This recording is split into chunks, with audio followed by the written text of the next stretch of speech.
For Gustavo Gonzalez, being a landlord runs in the family. His Mexican immigrant parents own rental units in the Bay Area, and 4 of his 5 siblings are landlords too.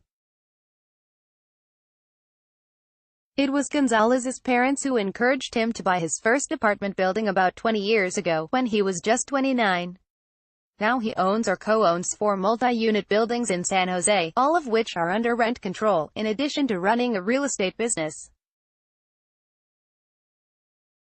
"None of us live high and mighty," Gonzalez said of his family. "We're just hard workers and we roll up our sleeves and do what we have to." Gonzalez sat down with this news organization to talk about Prop.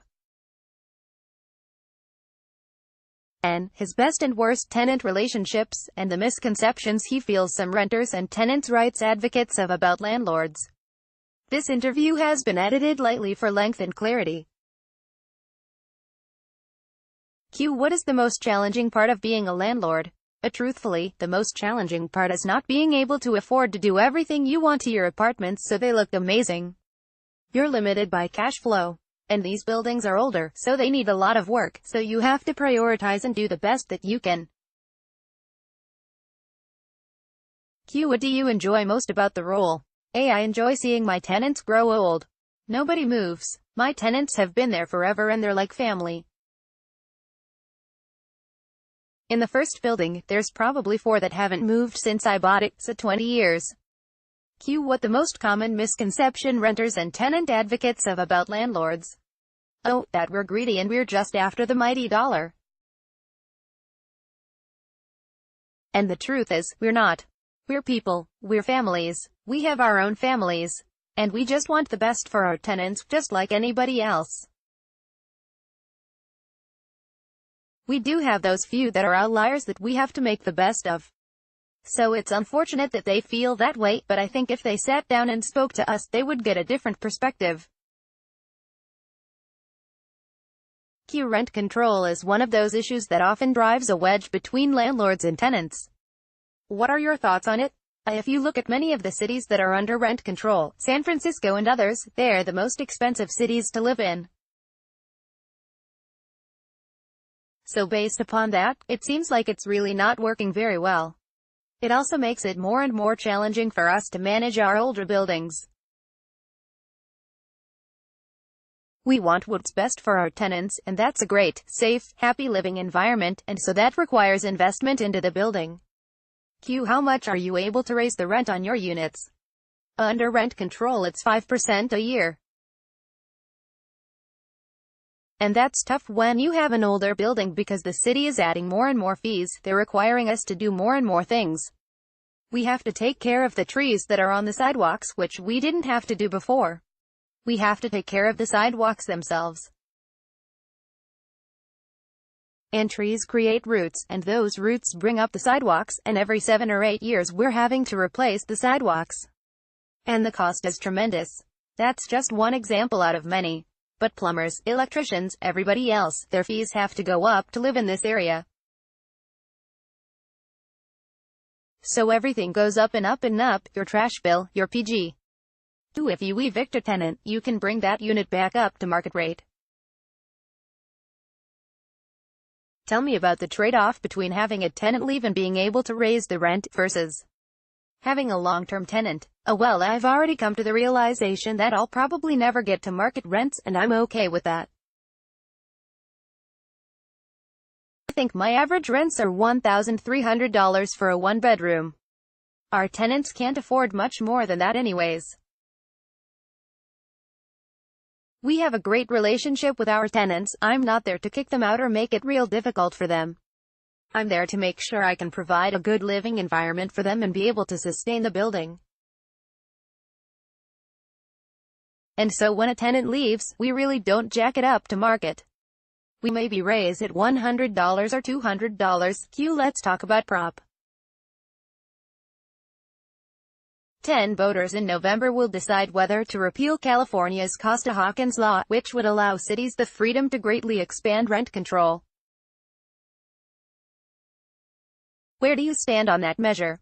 Our biggest issue in the state of California, our biggest issue here in the Bay Area, is housing.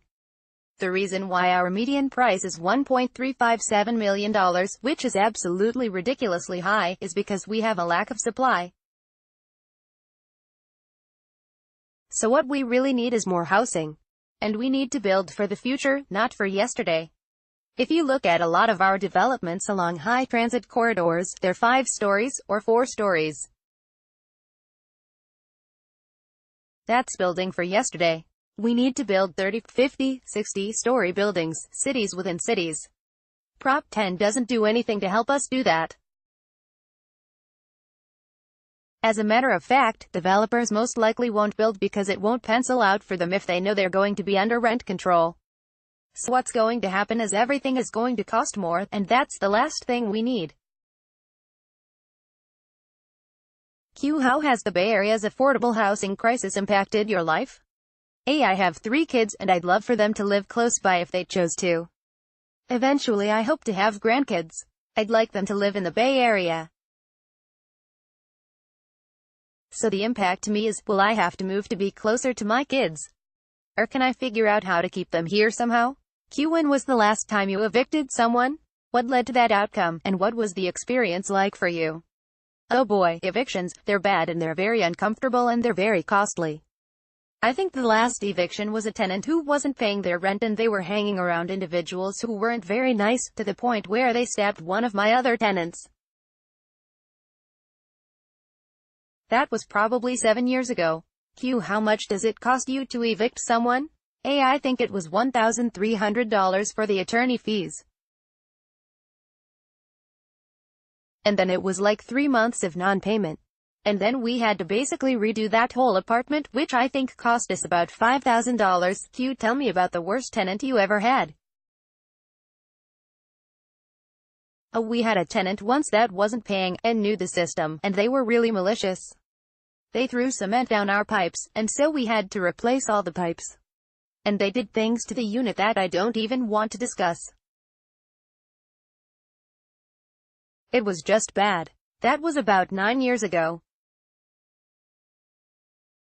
Q. What do you look for when choosing a tenant?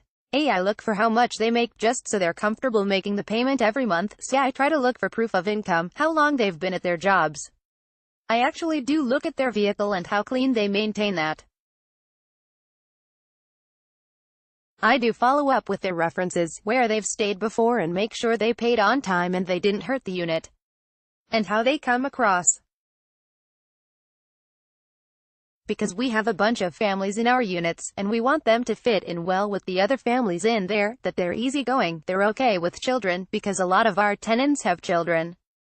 Gustavo Gonzalez titles, landlord, broker and owner of Valley View Properties Real Estate Company, and president-elect of the Santa Clara County Association of Realtors. Born, San Jose. Current residence, San Jose. Age, 47. Family, wife and 3 children, ages 17, 14 and 7. School, received an engineering degree from Cal Poly. Prior jobs, selling telecommunications equipment for it.